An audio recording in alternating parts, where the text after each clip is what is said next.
Mexican records got the lights down low. Soul disco where the groovy people go. Hit play, let the music flow. Old school beats with a modern glow. Oh.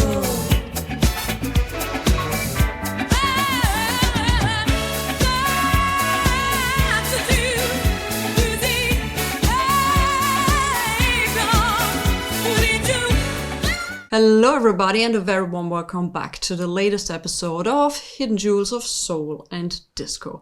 I do hope you're doing absolutely fantastic. In this week's episode I'm featuring an artist who is one of those hidden champions in music history. The wonderful, legendary H.B. Barnum.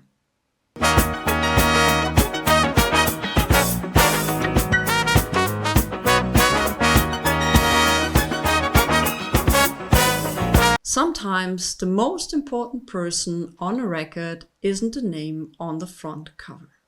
It's the name buried in the credits, arranged by. That's where H.B. Barnum shows up again and again and again.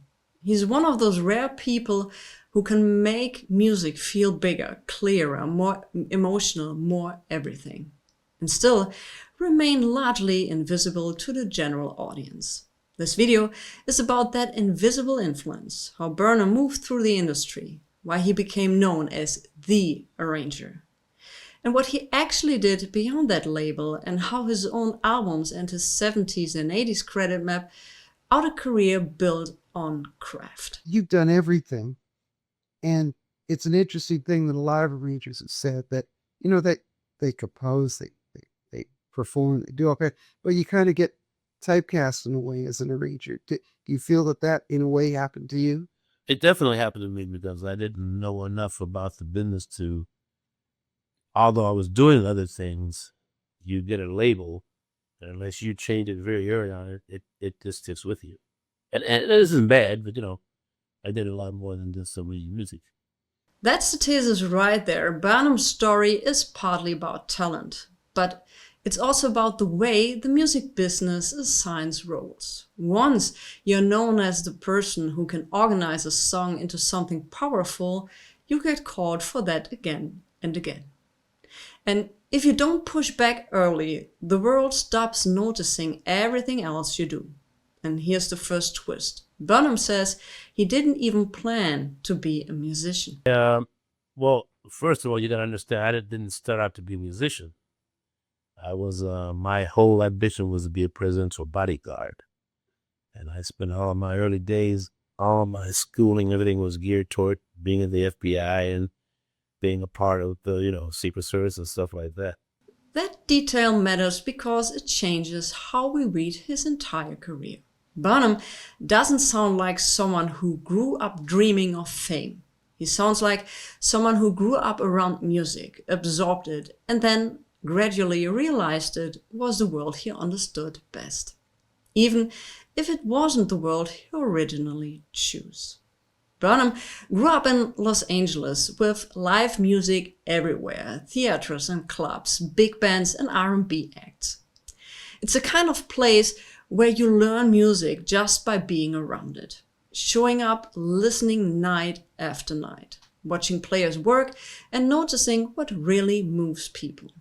That kind of ear training isn't academic, it's cultural, it's practical, and it often produces musicians who treat music like a living thing, not a set of rules. Multiple instruments became part of that foundation early on, not necessarily as a plan, but because life kept pulling him towards them. And that background later becomes a key to his arranging. When you understand how instruments physically work and where they naturally sound best, you arrange differently. It's not just nice chords, it's playable parts in the right registers, built to support the singer and making a record feel rich without turning it into clutter. Then comes the moment that flips his life. Barnum tells a story of pink shoelashes, like it's a movie scene. A song appears in his life. He makes a record, he hands off the masters, and a month later he realizes it's become a huge hit and that it's his work. But before I went there, There's a girl named Mickey Grant who was like a little girlfriend of ours, and so she wrote a song called Pink Shoelaces, and I liked the song, so I made a record of it. And when I went to the bureau, I gave the record, all my masters, to a very good friend of mine across the hall from my little office. Everybody had a record company. I mean, 20,000 record companies in Los Angeles, everybody had one. So I gave all my tapes to a guy named Carl Burns, and I just forgot about it. We just, hey, here, I'm going to leave it, man. You have all this stuff, So 5, 6, 7 months later, I was sitting in the office one day, and a guy came through whistling the song, and he said, I said, "Oh, that song," because I wrote that. I know that song. So I made that record. He says, "No, no, no." I said, "This is #1 record in the country." No, no, no. I made that record.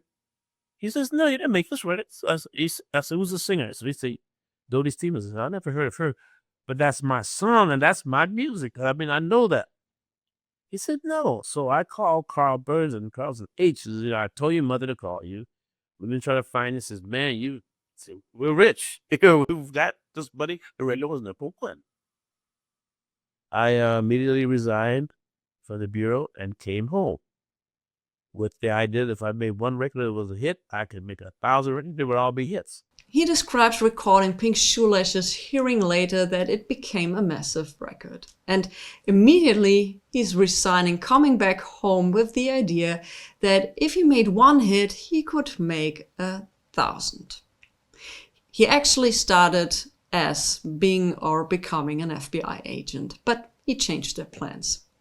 This is an essential part of the narrative because it explains both the dream and the crash. He jumps in with confidence, and then the industry teaches him its lesson. Having one hit doesn't mean you understand publishing, or labels, or distribution, or how money moves. Barnum learned the hard way that the business side can break you quickly if you don't know what you're doing. And that leads directly into the decision that shapes everything after. He pivots towards the work that keeps happening, the work people always need, arranging. But what's impressive is how he learns it. Barnum doesn't claim he was born knowing how to orchestrate strings and horns. He goes out and studies the craft where it's happening, inside the sessions, next to professionals. I was playing gigs. I gig all the time, and I could play all different kind of instruments. I played it. I was in country western bands. I was in rock and roll band. Just played with all these different bands, but there was no money, So it seemed like the guys who were making the money were the guys who were the arrangers. The writers were making money, but I had no connection to know that how the writing would be and the publishing would be. I didn't have that and stuff like that. But I knew the arranging, so I knew basically how instruments work. But I didn't have the skill of arranging, and so I looked at the Billboard. And I found the guys who I thought were the best paths. One guy was John Williams, one guy was Ernie Freeman, and one guy was Neil Hefti. So I made some phone calls. And basically what I said was, "Hello, my name is H.P. Barnum, and I'd like you to teach me how to arrange music." And each guy said, "What's this for? Why are you calling me?" And so, "You're the best, jazz guy. You're the best pop guy. You're the best, guy for that. I want you to help me." And each guy said yes. Now, these guys didn't know I was talking to other guys. They did this for years later, But I used to go sit at, the sessions and sit and whack them. I'd meet them early in the morning, and just follow them around all day and listen and watch and learn. Barnum explains how he looked up the arrangers he admired, like John Williams, Ernie Freeman, and Neil Hefti, and just called them directly to ask them, "Can you teach me?" And then he's sitting in sessions, watching, listening, following the workflow all day. And that's the blueprint for him. Not just practice at home, but learning how the room works, how charts are handed out, how musicians respond, how producers speak, and how decisions get made quickly and confidentially. Barnum's later reputation, being the person you call when you need something to sound right, comes from that combination of ear, craft, and experience under real pressure. He was later called the fixer. He was the one who got called when nothing else worked. But Barnum was not only a behind-the-scenes arranger, he also was an artist with his own album identity, especially in the early 60s. And there we have the big voice of H.B. Barnum, H.B., that it is from 1962, and here it is in all of its 60s glory. And as you can see, it's been signed by him because I've had the great honor and privilege of meeting H.B. a couple of decades ago. That was really an experience. If you want to have an original copy of this album, they are out there and they are available. This album matters because it's a front of the record Barnum statement. It's Barnum presenting himself as a vocalist and pianist. But if you listen to it as a document, it also reads like an arranger's calling card. Phrasing, pacing, harmonic taste, and an instinct for making a performance feel structure rather than loose. Even the title carries an energy of introduction, like he's telling the industry, this is who I am. And the production context is part of the story too. It's not a casual side project. It's a properly made early 60s studio record, which tells you Barnum was already operating in serious professional circles, when most people later describe him as if he simply became an arranger out of nowhere. It's one of the cleanest ways to show that Barnum was not only shaping other artists, he was shaping his own identity. In the same era of follow-up like Everybody Loves, H.B. reinforces that Barnum was building momentum as a recording artist at the start of the decade. But as the 60s progressed, the bigger narrative shift becomes clear. Barnum's influence expands as his role moves increasingly into arrangement, orchestration, and production. Mid-60s projects show him thinking in album architecture, especially where instruments and concepts like framing become the main storytelling device. Instrumental records demand something different. If there isn't a lead voice explaining the emotion, the arrangement has to do it. That's where Barnum's skill set becomes obvious.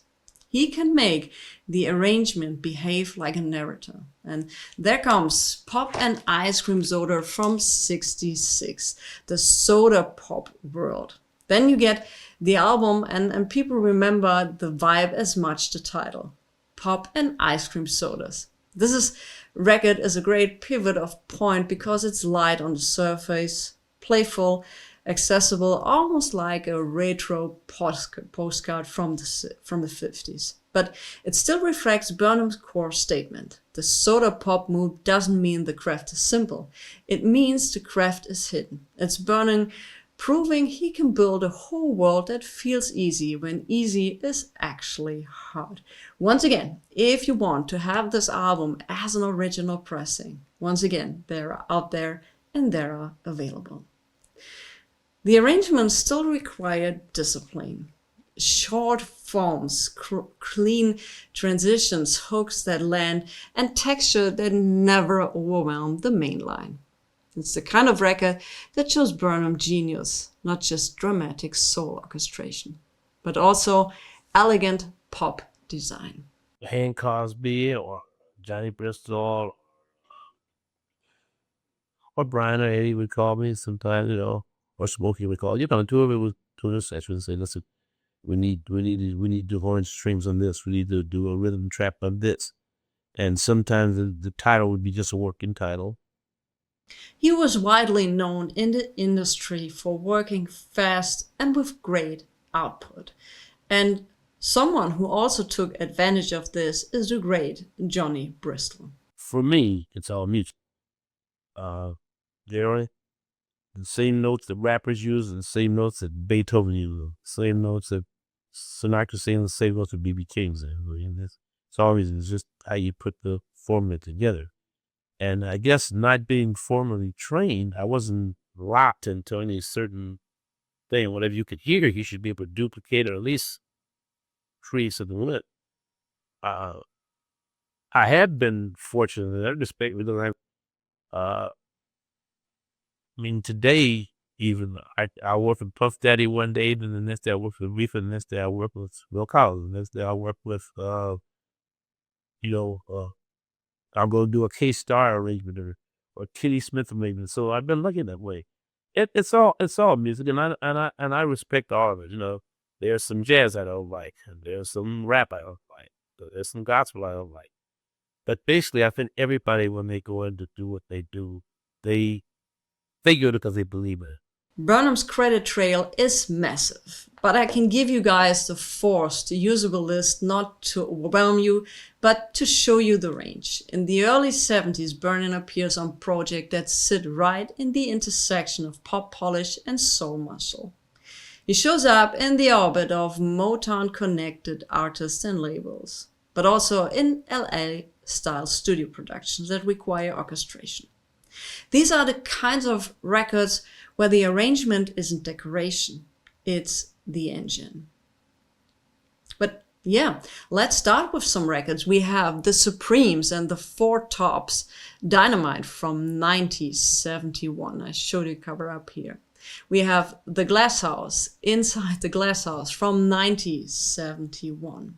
Then we've got Jermaine Jackson with his debut album Jermaine in 1972. We have Gladys Knight and the Pips, Neither One of Us from 1973. Another Gladys Knight and the Pips song is All I Need Is Time from 1973. Also in 1973 we've got Harmon Dozier, Out Here on My Own. You can tell that 1973 was quite busy because also L. Wilson's Show and Tell included works by the great HB. We have The Osmonds, Love Me for a Reason from 1974. He has arrangement credits of this album all over it. Tavares, Check It Out from 1974. And of course, Johnny Bristol with Hang On In There Baby from 1974 as well. Aretha Franklin also worked a long time with him, and here she is, a collaboration on Sweet Passion from 1977 on that specific track. And in the 1980s, Barnum continues to show up where string writing and polished orchestration still matter, including Donna Summer with Donna Summer in 1982. And next to that, there is also Michael Wyckoff On the Line, which was released in 1983.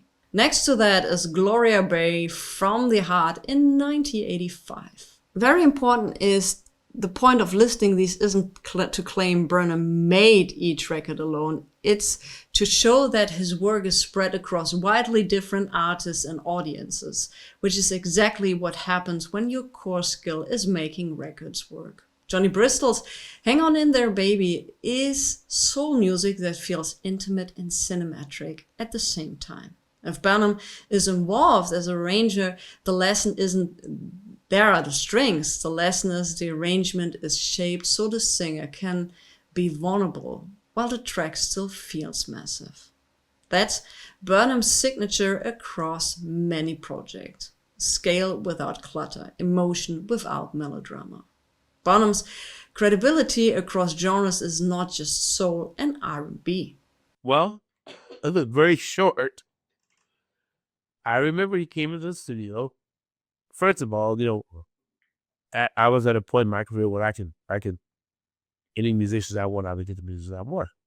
It just so happened in this particular case, they said the drummer I would use, Earl Palmer, I used a lot. Hal Blaine, I used a lot. That's why I want Hal Blaine. Says no, we had to use Irv Cotler. Well, I wasn't aware of Irv Cotler. And when this guy came in with these old drums and started setting up, most of the drummers I know, they had cartage companies bringing their stuff, And this guy had bought his own drummers. God, this is my first shot on Sinatra, and it's going to be, this guy's going to wreck the whole session. Man, this guy was so great. He said, Sinatra walked in. He heard the playback. We ran the track down. He says, who wrote this? So where's that kid been? We're going to be seeing a lot of him. He made 2 takes of that zip and left. That was it.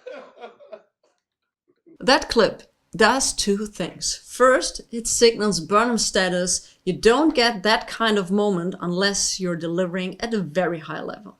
Second, it shows a different studio era, a time when preparation mattered so much that a legend could walk in, do 2 takes and be done.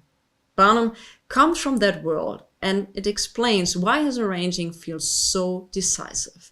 He isn't writing to be fixed later. He's writing for the room. So when you put the whole story together, the arc is clear. Barnum starts as someone with a completely different dream, becoming an FBI agent. Becomes drawn into music culture almost by accident, gets thrown into the industry by a hit moment, learns the craft by following the best, and then spends decades becoming one of the most dependable people in the business. The kind of person who can translate an artist's personality into a sound that works on record. And that brings us back to the opening thesis. Barnum is a perfect example of how the industry can flatten a person into a single label, a arranger. But if you trace his albums, his 60s identity as an artist, the playful precision of pop and ice cream soda, the Motown workflow he describes, the 70s and 80s credit trail across soul and pop, and the way he can move from Johnny Bristol to Sinatra without changing who he is, you realize the truth is bigger. H.B. Barnum isn't just an arranger. He is the kind of musical architect who makes other people's music feel wonderful. And once you learn to recognize that, you start hearing him everywhere. If you made it so far, I can highly suggest that you check out HB's work. He has a massive catalog. He was involved in so many projects from the 60s, from the 80s, up to the 90s. And I'm pretty sure if you have one record from that era in your shelf, you'll find his name at least once in your record collection. So check him out. Highly, highly recommend it. And also, if you like that video, I highly suggest that you check out the playlist appearing here, and I catch you on the next one.